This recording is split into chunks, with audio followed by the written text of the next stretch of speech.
রাত্রেবেলায় মসজিদে নাকি জিনেরা নামাজ পড়ে, এটা বাস্তব, এটা হতে পারে। দেখেন, একেবারে মসজিদের ছাদ পর্যন্ত গিয়ে মাথা ঠেকছে, দুইজন নামাজ পড়তেছে, মসজিদের ছাদ পর্যন্ত গিয়ে মাথা ঠেকতেছে, এবং সিসি ক্যামেরায় ধরা পড়া এই ভিডিওটি। এগুলো আসলে যতক্ষণ পর্যন্ত আপনি নিজ চোখে না দেখবেন ততক্ষণ পর্যন্ত অনেকে বিশ্বাস করে না। রাসূল আকরাম সাল্লাল্লাহু আলাইহি ওয়াসাল্লামের সাথে জিনদের সমন্বিত সাক্ষাৎ ঘটেছে 6 বার, মদিনায় 3 বার, মক্কায় 2 বার, আর মক্কা মদিনার বাইরে 1 বার।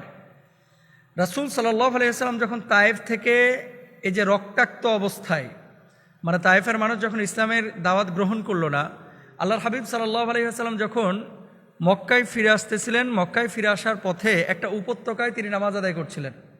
তো সেখানে কোরআনুল কারীম আল্লাহ রাসূল যখন সশব্দে তেলাওয়াত করছিলেন, ঠিক সেই মুহূর্তে 70 থেকে 80